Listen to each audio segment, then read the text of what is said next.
Pemandu bakat divisi bola basket, Sonny Vaccaro dari perusahaan sepatu Nike, sedang kesulitan dalam menemukan talenta baru yang dapat meningkatkan posisi merek sepatu mereka. Converse memimpin pasar dalam penjualan sepatu basket pada tahun itu dengan 54% dari total penjualan. Adidas berada di posisi kedua dengan 29%, sementara Nike 17% sisanya. Kepala divisi sepatu basket Nike, Howard White, menyatakan bahwa pada saat itu Adidas populer di kalangan remaja di Amerika karena rapper-rapper baru banyak yang memakainya, dan Converse sudah terkenal sebagai sepatu basket yang dipakai oleh dua legenda basket, Magic Johnson dan Larry Bird. Rob Strasser memimpin rapat di divisi pemasaran untuk memutuskan rookie NBA mana yang akan mereka pilih untuk menjadi duta merek mereka tahun itu. Pilihan pertama, Hakeem Olajuwon, tidak mungkin didekati karena dia tidak akan memilih Nike. Converse telah melakukan pendekatan kepada pilihan kedua, Sam Bowie, dan pilihan ketiga, Michael Jordan hampir menandatangani kontrak dengan Adidas. Sam Perkins, pilihan keempat, dipandang sebagai pemain yang kurang fotogenik. Rob memutuskan untuk meninggalkan rapat tanpa menghasilkan apapun, dan Sonny mengikutinya keluar. Mereka akhirnya berbincang di kamar kecil bersama. Kemudian Sonny menyarankan Michael Jordan sebagai nama yang harus mereka pilih, namun Rob keberatan karena akan terlalu mahal untuk mendekati Jordan. Nike hanya menyiapkan anggaran sebesar $250.000 yang akan digunakan untuk mengontrak 3 pemain. Setelah itu, Sonny pergi ke kantor CEO Nike, Phil Knight. Sonny meminta kenaikan anggaran hingga 2 kali lipat yang langsung ditolak oleh Phil. Suatu malam dia menonton 2 acara sekaligus. Dalam video pertama, Arthur Ashe berperan sebagai duta merek untuk raket tenis. Yang kedua adalah video Michael Jordan yang mencetak skor krusial untuk North Carolina. Sonny seperti disambar petir. Dia memutar ulang adegan itu beberapa kali. Keesokan harinya, Sonny dengan penuh semangat menunjukkan kepada Rob apa yang dilihatnya semalam saat tiba di kantornya. Rob tidak merasa ada yang istimewa dengan hal itu, namun Sonny kemudian memberikan pandangan lain. Bola yang seharusnya dioper ke pemain senior James Worthy pada saat kritis itu, malah dioper ke Michael Jordan yang masih berusia 18 tahun. Sonny merasa bahwa pelatih telah mempercayakan detik-detik yang menentukan kepada seorang remaja berusia 18 tahun yang tidak memiliki beban untuk mengemban peran penting tersebut. Sonny melihat aura dalam diri Michael Jordan muda, yang membuatnya semakin berkomitmen untuk merekrutnya. Dia akan melakukan apapun untuk mendatangkan Michael Jordan dan dia tidak tertarik dengan 3 pemain lainnya. Rob dengan tegas menolak proposal tersebut, tidak mau mengambil risiko dengan 1 pemain. Setelah itu, Sonny memberitahu Howard White tentang rencananya, tetapi Howard skeptis bahwa Phil akan menerima proposal Sonny. Kemudian, Sonny menghubungi agen Michael Jordan, David Falk, dan meminta untuk mengatur pertemuan. David langsung menjelaskan bahwa hal ini tidak akan terjadi. Dia diberitahu oleh Michael Jordan sendiri bahwa dia tidak ingin bertemu dengan perwakilan dari Nike. Sonny berusaha untuk mengingatkan David bahwa Adidas adalah merek bikinan Nazi dan dia seharusnya tidak mengontrak Adidas dengan Michael Jordan. David mengungkapkan bahwa tawaran yang diberikan Adidas pada saat itu adalah sekitar $200.000.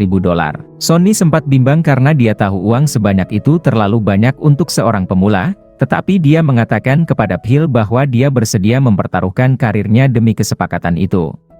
Nike belum menyiapkan tawaran resmi, sementara Adidas dan Converse sudah siap dengan tawaran itu. Sonny pergi menemui George Raveling, teman dekat Michael Jordan, dan pelatih bola basket Olimpiade Amerika.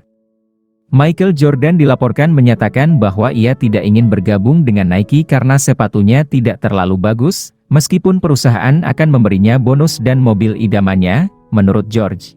George mengatakan bahwa yang memiliki hak atas persetujuan Jordan adalah ibunya, Delores Jordan. Sonny pergi ke Carolina dan disambut oleh ayah Michael Jordan. Sonny masih belum bertemu dengan Michael Jordan pada saat itu. Delores ingin Sonny bisa meyakinkannya terlebih dahulu. Sonny mencoba mengubah pendirian Delores dengan mengatakan bahwa jika Michael Jordan menandatangani kontrak dengan Converse, dia akan menjadi salah satu pemain hebat lainnya yang dikontrak oleh perusahaan tersebut. Sementara jika dia menandatangani kontrak dengan Adidas, perusahaan itu sendiri sedang mengalami masalah besar setelah meninggalnya Adi Dassler, pendiri Adidas. Namun, jika Michael Jordan bergabung dengan Nike, dia akan menjadi pusat perhatian dan akan diperlakukan secara khusus. Sonny akhirnya mendapatkan pesan dari Delores bahwa Michael Jordan siap untuk bertemu pada Senin malam. Sonny masuk ke ruang desain dan meminta prototipe sepatu untuk diperlihatkan kepada Michael Jordan. Sonny meminta agar sepatu tersebut didesain secara khusus dengan karisma dan karakteristik Michael Jordan serta mengutamakan aspek desain daripada fungsinya. Ketika saatnya tiba, Michael Jordan akhirnya bertemu dengan calon sponsor pertama, Converse. Dia diperlihatkan tayangan Magic Johnson, Larry Bird, dan Julius Erving dalam iklan Converse. Deloris mulai menyadari bahwa putranya hanya akan menjadi nomor 4 di perusahaan. Desainer Peter Moore telah menyelesaikan sepatu prototipe Jordan, namun beberapa detail masih belum sesuai dengan harapan. Terlalu banyak warna putih yang digunakan.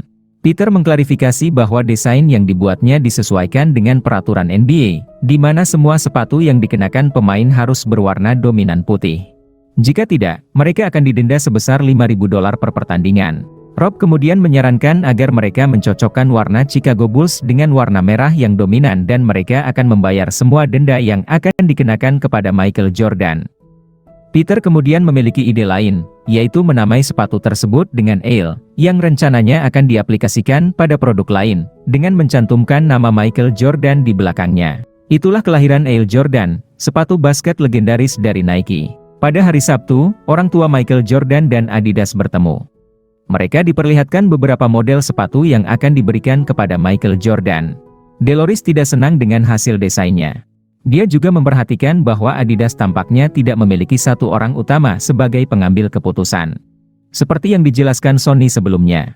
Keesokan harinya, kantor Nike yang terletak di daerah dekat pegunungan Oregon menyambut kedatangan sang legenda masa depan, Michael Jordan, dan kedua orang tuanya. Mereka berada di sana untuk membicarakan tawaran kontrak. Deloris memberitahu Sonny bahwa Michael Jordan mungkin terlihat tidak tertarik karena dia dipaksa untuk datang. Ketika Michael Jordan melihat prototipe sepatu yang sudah jadi, dia menjadi tertarik. Ale Jordan yang asli berwarna merah, sama seperti jersey Chicago Bulls. Sonny menjelaskan bahwa jika Michael Jordan menandatangani kesepakatan dengan perusahaan lain, dia bisa mendapatkan semua uang dan pengakuan, tetapi Nike memiliki penawaran yang unik. Keabadian adalah apa yang akan dia dapatkan. Sepatu hanyalah sepatu sampai seseorang memakainya. Michael Jordan tidak diragukan lagi adalah bintang yang selama ini dicari oleh Nike. Deloris kemudian membawa kontrak tersebut dan meminta mereka untuk menunggu. Sonny dan yang lainnya dengan cemas menunggu kabar dari Deloris selama beberapa hari ke depan. Beberapa hari kemudian, telepon datang dari Howard White yang sudah dekat dengan ayah Jordan. Dia diberitahu bahwa Adidas telah mengajukan kembali penawaran mereka, menambahkan mobil Mercy 380 SAL dan menyamai nilai penawaran Nike. Hanya itu yang bisa mereka tawarkan, jadi Sonny langsung merasa tidak enak karena mereka tidak akan mampu memberi penawaran yang lebih baik. Dia membayangkan bahwa hari ini akan menjadi hari terakhirnya di kantor tersebut karena divisi bola basket Nike akan dibubarkan besok. Tetapi kemudian sebuah telepon datang dari orang yang tidak terduga, yaitu Deloris sendiri. Dia menyatakan bahwa mereka memilih untuk menandatangani kontrak dengan Nike daripada menerima tawaran Adidas. Mendengar hal itu membuat Sonny sangat senang. Nike menawarkan Deloris uang sebesar $250.000 ditambah sebuah mobil Mercedes 380 SAL berwarna merah sebagai bonus. Deloris setuju untuk menerima tawaran tersebut, namun dengan satu syarat lain, yaitu sebuah syarat yang akan mengubah keseluruhan aturan kontrak antara produk dan duta merek. Deloris ingin nama putranya ditambahkan pada setiap produk Ale Jordan dan putranya menerima persentase royalti penjualan dari setiap pasang sepatu yang terjual. Sonny sangat terkejut mendengarnya. Belum pernah ada kontrak seperti ini. Dia hanya meminta solusi yang saling menguntungkan untuk memastikan bahwa semua pihak mendapatkan keuntungan yang sama. Bahkan setelah Sonny menyesuaikan kembali tawarannya, Deloris tetap bersikeras dengan syarat yang diajukannya. Pada akhirnya, mereka harus menerima berita yang dibawa Sonny, namun secara mengejutkan, Kill memilih untuk tidak peduli. Ia menyuruh Sonny untuk segera menghubungi kembali dan menyetujui kontrak tersebut. Selanjutnya, Sonny menghubungi Deloris dan memberitahukan bahwa perusahaan bersedia menerima semua permintaan tersebut. Setelah mereka berhasil mendapatkan bintang yang mereka inginkan, Sonny mengundang Rob untuk datang ke kantor, di mana dia menyatakan bahwa mereka telah berhasil menandatangani kontrak terbesar dengan bintang masa depan. Kontrak paling sukses yang pernah terjadi pada perusahaan. Impian Phil sebelumnya untuk menghasilkan $3 juta dalam setahun akhirnya menjadi kenyataan. Bahkan menghasilkan lebih dari yang dia harapkan. Penjualan Ale Jordan pertama menghasilkan hingga $162 juta hanya dalam 1 tahun pertama. Air Jordan pertama mengubah citra Nike secara instan. Untuk Nike, Air Jordan menghasilkan pendapatan tahunan rata-rata 4 miliar dolar, dan Michael Jordan terus menerima pendapatan pasif hingga saat ini. Dari hasil penjualan sepatu Air Jordan, ia menerima gaji tetap sekitar 400 juta dolar per tahun. Setelah Air Jordan pertama, Peter Moore kemudian membuat konsep logo baru untuk sepatu Air Jordan. Sebuah siluet Michael Jordan yang ia ambil dari sebuah foto ketika ia sedang melakukan layup. Model kontrak pemain produk yang masih digunakan hingga saat ini ditransformasikan oleh perjanjian Michael Jordan dengan perusahaan Nike. Jika Anda menyukai videonya, dukunglah channel saya dengan memberikan jempol. Berlanggananlah ke channel ini, ada banyak hal menarik yang menanti Anda.